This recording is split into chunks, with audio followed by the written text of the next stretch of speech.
Hello বন্ধুরা, কেমন আছেন সবাই? আশা করি সবাই ভালো আছেন।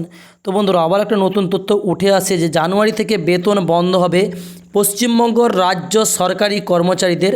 সাংবাদিকদের জানিয়ে দিলেন আজ। তো ফুল ডিটেলসটা আমরা দেখে নেব, কাদের বেতন বন্ধ হতে চলছে, কবে থেকে বেতন বন্ধ হবে সরকারি কর্মচারীদের। তো বেতন বন্ধ হতে চলেছে পশ্চিমবঙ্গ রাজ্য সরকারি কর্মচারীদের। রাজ্য সরকারের হাতে আপাতত নভেম্বর মাস পর্যন্ত বেতন দেওয়ার মতো টাকা আছে। এরপরে বেতন দিতে গেলে সরকারকে ঋণের বোঝা বইতে হবে, ভবিষ্যৎবাণী করেছেন রাজ্যের বিরোধী দলনেতা শুভেন্দু অধিকারী। আর এই কথাটি যে শুধুমাত্র রাজনৈতিক উদ্দেশ্য তা নয়, উনি বলেছেন কাগজে কলমে তথ্য দিয়ে। সতর্ক করে দিলেন প্রধানমন্ত্রী নরেন্দ্র মোদীর মন কি বাত শুভ অনুষ্ঠানে সাংবাদিকদের মুখোমুখি হন শুভেন্দু।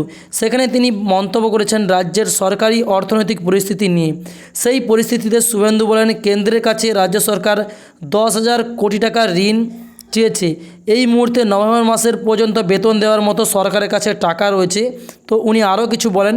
এই প্রসঙ্গে শুভেন্দু বলেন, সরকার কার্যত নিষ্ক্রিয় হয়ে গেছে। আপনারা যে ডিএ করছেন, টাকা কোথায়? ডিসেম্বর মাসের বেতন অর্থাৎ যেটা 1 জানুয়ারি সরকারকে কর্মচারীদের দিতে হতো, সেই বেতন হবে না, অর্থাৎ রাজ্য সরকার দিতে আর পারবে না। আর যে লোন যে পাবে, সেই লোনের সময়সীমা কিন্তু অতিক্রম হয়ে গেছে। সেই সাথে নিয়োগ নিয়ে আঘাত নিয়ে বলেন, রাস্তায় বসে রয়েছে মেধাবী ছাত্রীরা। সরকার 144 ধারা জারি করে তাদের তুলে দিচ্ছে। সরকার কি অবস্থা হয়েছে সেটা বোঝা যাচ্ছে। যখন সরকারের হাতেই আইন থাকা সত্ত্বেও বিক্ষোভ রুখতে তারা আদালতের দ্বারস্থ হচ্ছে। আসলে নতুন নিয়োগ করতে গেলে যে টাকার প্রয়োজন, সেটা কি আছে?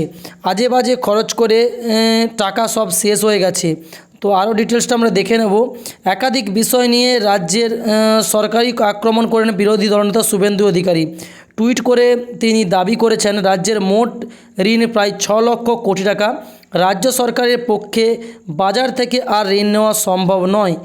এফআরবিএম আইন অনুযায়ী সরকার ঋণ গ্রহণের সর্বোচ্চ সীমা ছুঁয়ে ফেলেছে। তাই কেন্দ্র সরকারের কাছে 10,000 কোটি টাকা ঋণ চেয়েছে। সেই রিপোর্ট আপনারা অলরেডি টিভিতে দেখে নিয়েছেন। তো উনি আরও বলেছেন, এই বিষয়ে কেন্দ্রীয় অর্থমন্ত্রী নির্মলা সীতারামকে বিরোধী দলনেতা শুভেন্দু অধিকারী সরকারের ঋণ না দেওয়ার জন্য অনুরোধ জানান। প্রসঙ্গত, রাজ্য সরকার আক্রমণ করতে গিয়ে এই ধরনের ভবিষ্যদ্বাণী এর আগেও একাধিকবার বলেছেন শুভেন্দু অধিকারী। তো কখনো বলেছেন ডিসেম্বর মাসে রাজ্য সরকারের পতন হবে, কখনো বলেছেন রাজ্যের সংখ্যালঘু হয়ে পড়বে, আবার কখনো বলেছেন দেশের সাধারণ নির্বাচকদের সঙ্গে রাজ্যের বিধানসভা নির্বাচন একসঙ্গে হবে, রাজ্যের তৃণমূল সরকারের পরিবর্তন আসন্ন। এরকম ধরনের যুক্তিহীন বক্তব্য করেছেন একাধিকবার দেখা গেছে শুভেন্দু অধিকারীকে। এবার আবার সরকারি কর্মচারীদের বেতন বন্ধ হয়ে যাবে বলে রাজ্য সরকারি কর্মীদের মনে ভীতি বা ভয় তৈরি করেছেন ইনি। আসলে রাজনৈতিকভাবে বিজেপি রাজ্যে হালে পানি পাচ্ছে না বলে এই ধরনের বিভ্রান্তিমূলক বক্তব্য পেশ করেছেন বলেই মনে করছেন রাজনৈতিক মহল। যদিও সরকারের কাছে টাকা নেই বলে ডিএ দিতে পারছেন না, একাধিকবার হাইকোর্টে একথা বলেছে রাজ্য সরকার।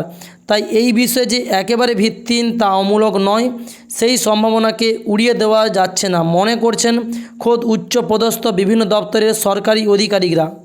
এদিকে আগামী 9 নভেম্বর সরকারের কাছে ডিএ নিয়ে মতামত জানানোর শেষ তারিখ। আর এর মধ্যে ডিএ তো বেতন বন্ধের সম্ভাবনা তৈরি হলে রাজ্যের সরকারি কর্মীদের কি হবে, এটা নিয়ে প্রশ্ন উঠতে শুরু করেছে।